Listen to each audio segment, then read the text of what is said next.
quand une poignée de main camoufle un crime qui récolte vraiment les fruits du pardon. Imaginez la scène. Une délégation ivoirienne atterrit à Ouagadougou, parée de costumes à plusieurs milliers d'euros, déterminée à offrir le visage de la réconciliation. Pourtant, à peine les photographes repartis, ces hommes s'éloignent, le teint pâle, rongé par l'humiliation d'une mise en scène qui a tourné au désastre. Sur tous les écrans, on célèbre un rapprochement historique, un dialogue de frères retrouvés. Mais dans l'ombre, la vérité prend la forme d'un poison lent, bien plus inquiétant qu'un simple malentendu diplomatique. Car derrière les discours lisses et les accolades officielles se tapit une menace invisible, un enregistrement secret dont l'existence fait trembler Abidjan, Paris et même Washington. Si jamais cette bombe venait à exploser, l'onde de choc balayerait en un instant le vernis du pardon. Demandez-vous, si votre voisin soupçonné d'avoir du sang sur les mains frappe à votre porte avec un bouquet, croirez-vous à sa repentance ou flairerez-vous la manœuvre d'un homme acculé, prêt à tout pour sauver sa propre maison en feu? Ce qui s'est vraiment joué sur le tarmac, ce n'était pas un simple échange de politesse, c'était un duel silencieux, où chaque sourire cachait une menace, chaque accolade masquait une blessure profonde. Ce jour-là, les fondements du pouvoir régional, forgés pendant des décennies sous le regard complice des grandes puissances, ont vacillé. Pour bien comprendre, rappelons-nous de situations similaires dans l'histoire. En 1978, le sommet de Camp David entre l'Égypte et Israël fut salué comme une avancée vers la paix. Mais les arrière-pensées, les rancœurs et les intérêts cachés finirent par ressurgir. Pareil en Afrique où chaque poignée de main peut masquer une tempête sous-jacente. Et si la vérité contenue dans cet enregistrement éclatait au grand jour, ce ne sont pas seulement les relations entre le Burkina Faso et la Côte d'Ivoire qui s'effondreraient, non. Les marchés internationaux pourraient en chanceler, le dollar vaciller, et une crise économique aux répercussions planétaires n'attendrait qu'une étincelle. Fermez les yeux et vous deviendrez complice malgré vous. Votre épargne, votre sécurité, votre avenir même pourraient en s'évaporer, sacrifiés sur l'autel d'intérêts qui vous dépassent. Pour saisir l'ampleur de ce qui s'est joué sur le tarmac de Ouagadougou, il faut remonter loin, plonger dans les racines de ce bras de fer, là où se concentrent tensions, secrets et la bataille sans merci pour la souveraineté du Sahel. Pour comprendre l'origine de cette confrontation, il faut revenir à la source des rivalités entre Ouagadougou et Abidjan. C'est là que commence l'engrenage du sang, des trahisons et des intérêts occultes. Derrière les sourires figés, c'est un vent glacial qui soufflait à Ouagadougou. Ce que montraient les caméras n'était qu'un décor, poignées de mains étudiées, costumes impeccables, tout sauf de la sincérité. Dans l'air, la tension était palpable, saturée de non-dits, de méfiance et de rancœur ancienne. En vérité, la relation entre le Burkina Faso et la Côte d'Ivoire était déjà morte, ensevelie sous les cicatrices d'une histoire sanglante. Si elle bouge encore, c'est seulement sous la menace d'un désastre plus grand, réveillé par la peur et le calcul politique. La délégation ivoirienne n'est pas venue par amitié. C'est la panique qui l'a poussée, le spectre d'un scandale prêt à éclater. Selon des rumeurs insistantes, une preuve explosive, un enregistrement, attendait dans l'ombre, capable de tout faire basculer. Officiellement, la réconciliation était le but. Officieusement, leur survie politique était en jeu. Dans les rues poussiéreuses, personne n'est dupe. Musa, marchand de tissus et mémoire du quartier, le dit sans détour, on n'achète pas le pardon avec des poches pleines de mensonges. Le peuple burkinabé veut la vérité, la justice, le respect. Pas des promesses vides, dictées par la peur ou des pressions étrangères. Face à eux, le capitaine Traoré a laissé attendre la délégation, longtemps, dans une salle froide. Ce n'était pas un hasard, mais un avertissement. Désormais, c'est le cueur, c'est le Burkina Faso qui impose le tempo, forçant l'autre à ressentir le poids de ses fautes, de sa dépendance. Au sol, le pardon n'existe pas sans justice. Les blessures sont ouvertes, le souvenir de la trahison toujours vif. Le nom d'Alino Faso, martyr aux yeux de tous, rappelle la fracture entre deux peuples autrefois frères. Pour les Burkinabés, aucune accolade ne peut effacer le sang versé, ni les années de mépris accumulés. Sur le terrain économique, le rapport de force s'est inversé. Le blocus imposé par Ouagadougou fait des ravages. Ce sont les ports ivoiriens qui se vident, les marchés qui vacillent, les profits qui s'effondrent. Le peuple burkinabé en est conscient et refuse de plier tant que la dignité nationale ne sera pas restaurée. Ignorer cette réalité, c'est risquer la perte de tout: liberté, souveraineté, avenir économique. Car derrière ce bras de fer africain, des intérêts mondiaux rôdent, invisibles mais prêts à tout. À ce stade, il est utile de rappeler un précédent historique. En 1954, lors de la crise de Suez, l'Égypte nationalisa le canal, provoquant un séisme international. L'économie française et britannique fut ébranlée par la fermeture du passage maritime, preuve que le contrôle d'un nœud stratégique peut bouleverser les équilibres mondiaux. Aujourd'hui, le Sahel joue ce rôle de plaque tournante, mais la tension dans la capitale n'est qu'un prélude, car dans l'ombre, d'autres forces agissent, prêtes à transformer cette crise en véritable déflagration. Quand le sang d'un innocent est utilisé comme monnaie d'un chantage planétaire, tout l'édifice diplomatique vacille. Alino Fasso, symbole de la résistance burkinabé, a été retrouvé mort. La version officielle parle de suicide. Mais les indices, et surtout le chagrin du peuple, créent l'inverse. Un assassinat camouflé, un militant transformé en martyr, révélant jusqu'où certains iront pour museler la contestation. Le corps d'Alino n'a pas été remis à ses proches pour les rituels sacrés. Ce refus dépasse la simple bureaucratie. C'est une humiliation publique, une blessure collective, une insulte aux traditions. La vérité dérange tant qu'on préfère piétiner la justice plutôt que de la laisser éclater. Dans les rues de Ouagadougou, la rage monte. Impossible de parler de réconciliation si elle implique d'oublier ou de pardonner sans justice. Ici, réclamer la paix revient à demander l'amnésie des crimes. Pour les Burkinabés, c'est impensable. Nulle fraternité tant que les coupables restent libres. Mais cette affaire bouleverse l'équilibre régional. La Côte d'Ivoire, longtemps moteur économique, est désormais acculée. Les sanctions et la rupture des flux frappent durement. Aujourd'hui, c'est Abidjan qui implore d'éviter l'étouffement, révélant une inversion brutale des rapports de force. Prenons un exemple concret. En 1972, le Nigeria imposa un blocus sur le Biafra. Les conséquences humanitaires furent terribles, mais aussi économiques. Le pays entier vacilla sous le poids de la rupture des échanges. La Côte d'Ivoire aujourd'hui, bien que dans un contexte différent, ressent la même asphyxie progressive. Dans l'ombre, Paris orchestre la tension, mue par la peur. Peur que la révolte du Burkina fasse tache d'huile, peur que la fièvre de libération du Sahel contamine l'Europe. Les enjeux dépassent l'Afrique, la stabilité financière de l'Occident vacille sous la menace venue de Ouagadougou. Un autre danger ébranle les coulisses du pouvoir. Des preuves audio circulent. Des enregistrements dévoilant la complicité, les manipulations, les aveux étouffés, les tractations secrètes. S'ils étaient bien révélés, ils ne feraient en pas qu'abattre des carrières. Ils pourraient en provoquer une onde de choc de Paris à Washington. Accepter le récit officiel, c'est enterrer la vérité, donner carte blanche aux assassins et prolonger la servitude. Mais résister expose à l'escalade. C'est choisir l'honneur au bord du gouffre. Derrière ces drames et ces luttes se cache un enjeu plus vaste.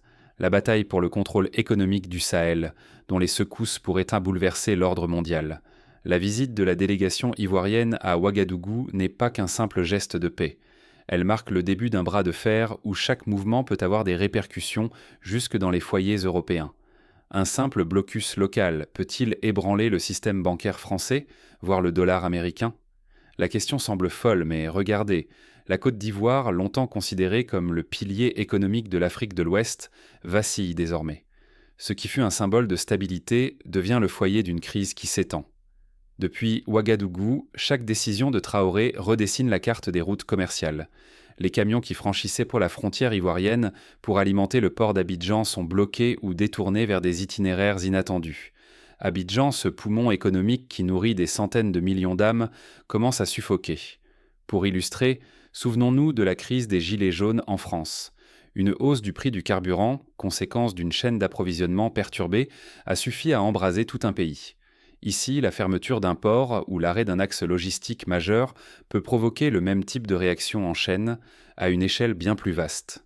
Les cargaisons s'empilent sur les quais, les recettes douanières plongent, et les élites ivoiriennes voient la moi leur fortune s'envoler, balayées comme la poussière du Sahel. La confiance, ce fil invisible qui relie banquiers et investisseurs, se tend et menace de rompre. La crise dépasse vite les frontières. Derrière les portes closes des banques françaises, l'insomnie gagne. Les grands établissements, lourdement exposés à la dette ivoirienne et au commerce ouest-africain, tremblent. Un arrêt des flux, même temporaire, peut contaminer tout le secteur.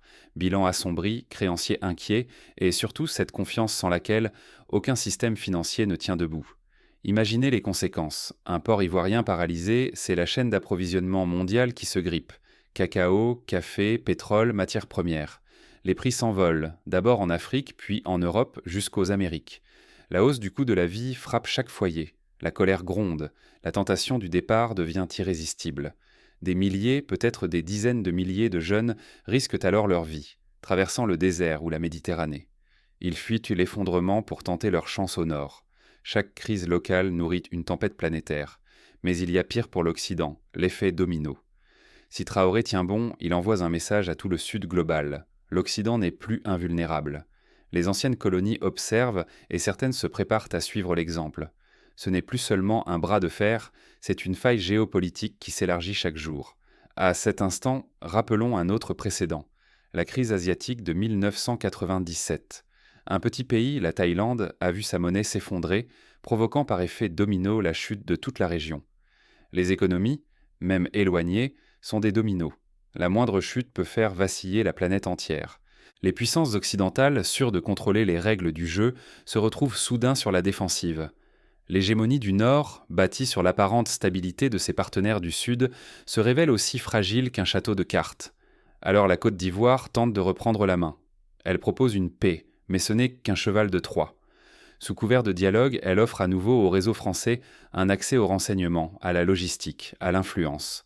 Une paix qui n'a de pacifique que le nom, conçue pour rétablir la surveillance sur la région. Les services secrets traquent chaque mouvement, cherchant la moindre faille dans le camp de Traoré. Si le capitaine cède à cette fausse main tendue, il ouvre la porte à la subversion, à l'infiltration, à la vengeance silencieuse de ses ennemis.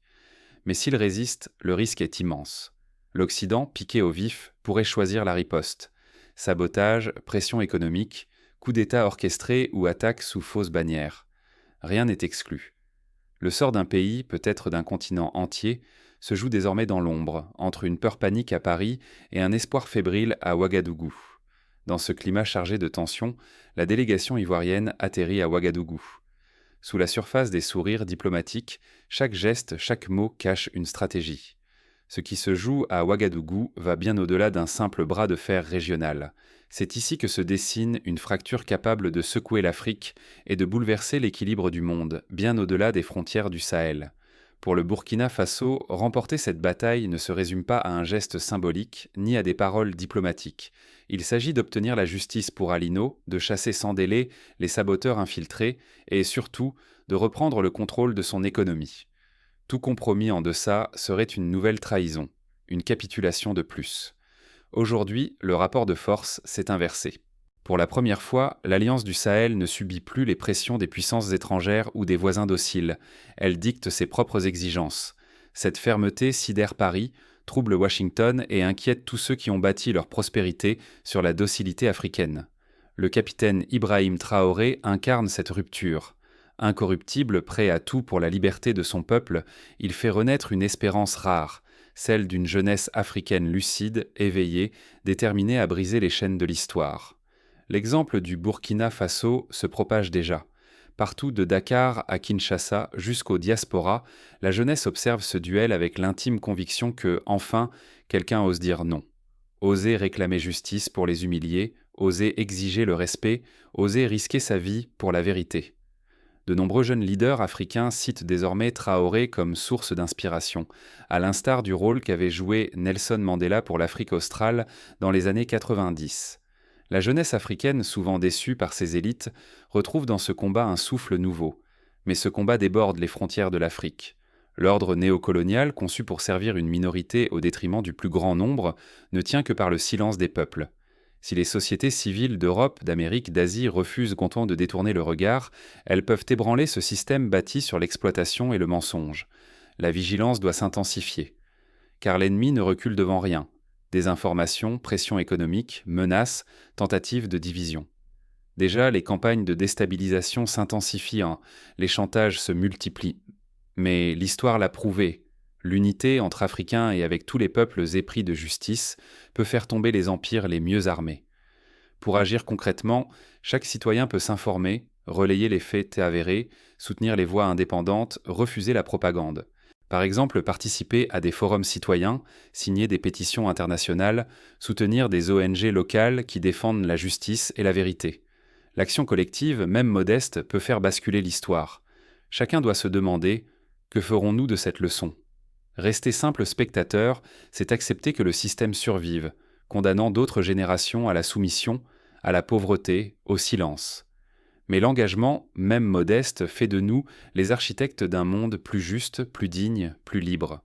La suite ne dépend pas d'un chef ni d'un seul pays. Elle repose sur la vigilance, la résistance et l'unité de chacun, là où il se trouve. Mais derrière chaque avancée, une ombre plane.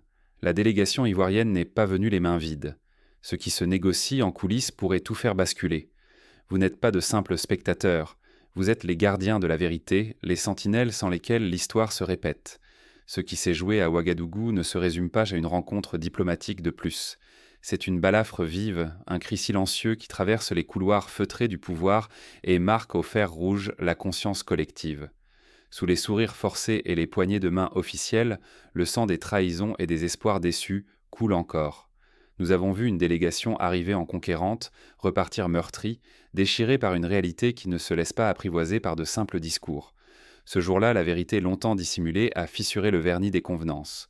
Les murs du silence tremblent désormais, et chacun de nous porte la responsabilité de ne pas les laisser se refermer. L'indifférence, chaque fois que nous la choisissons, condamne nos enfants à revivre le pire du passé. L'histoire regorge d'épisodes où, par manque de vigilance, des peuples entiers ont vu leur dignité, leur richesse et leur liberté sacrifiées sur l'autel d'intérêts étrangers. Les cicatrices du Sahel, ce sont aussi les nôtres. Souvenons-nous par exemple du Rwanda en 1994, où le silence du monde a permis le pire. À chaque fois, l'indifférence a coûté des millions de vies. C'est aujourd'hui, dans le calme apparent des salons diplomatiques, que se joue la prochaine page de notre histoire commune. Rien n'est écrit d'avance. À chaque instant, par des choix minuscules ou décisifs, l'histoire pivote. Le bras de fer entre le Burkina Faso et la Côte d'Ivoire dépasse la question d'une frontière ou d'un traité. Il incarne la lutte pour la souveraineté d'un continent tout entier. Cette bataille dessine le visage de nos économies, l'avenir de nos familles, le sort de notre dignité commune. Retenez bien ceci, chaque crise africaine finit, tôt ou tard, par frapper à votre porte. Que vous ayez des euros, des dollars ou des francs CFA dans votre poche, les secousses du Sahel menacent la stabilité du système financier mondial. Si la vérité est étouffée, c'est votre sécurité économique, votre avenir, celui de vos enfants qui chancelle. La résignation est une abdication. Mais l'engagement, la curiosité, la volonté d'exiger des comptes peuvent transformer le cours du destin. N'écoutez pas ceux qui vous disent que vous êtes impuissant. Le courage citoyen, le partage de l'information, la solidarité internationale, voilà les armes qui brisent les chaînes du néocolonialisme et ouvrent la voie à une Afrique debout, maîtresse de ses choix. Ne laissez personne écrire cette histoire à votre place. Interrogez, transmettez, refusez la facilité du mensonge ou du silence. Le combat pour la souveraineté du Sahel est aussi celui de la vérité, de la justice, de la dignité, et il n'a pas de frontières. Le monde retient son souffle, certains tremblent, d'autres espèrent. Mais désormais tout repose sur notre capacité à rester réveillés, solidaires, à refuser la fatalité. Ne tournez pas la page, prenez la plume et écrivez-la. Pour conclure, rappelez-vous, chaque geste, chaque mot, chaque indignation compte. L'histoire n'a jamais été écrite par les puissants seuls, mais par la somme des volontés anonymes qui refusent la servitude. Aujourd'hui, partout où vous êtes, vous pouvez choisir de ne pas détourner le regard, de ne pas laisser la peur ou le confort bâillonner votre conscience. En partageant cette vidéo, en discutant avec vos proches, en questionnant les autorités, vous tissez la toile d'une résistance pacifique face à l'injustice. Il suffit parfois d'une étincelle pour rallumer l'espérance. Le Burkina Faso a montré la voie, mais le flambeau appartient à tous. L'histoire ne s'arrête jamais. Soyez de ceux qui l'écrivent, pas de ceux qui la subissent. À vous de jouer.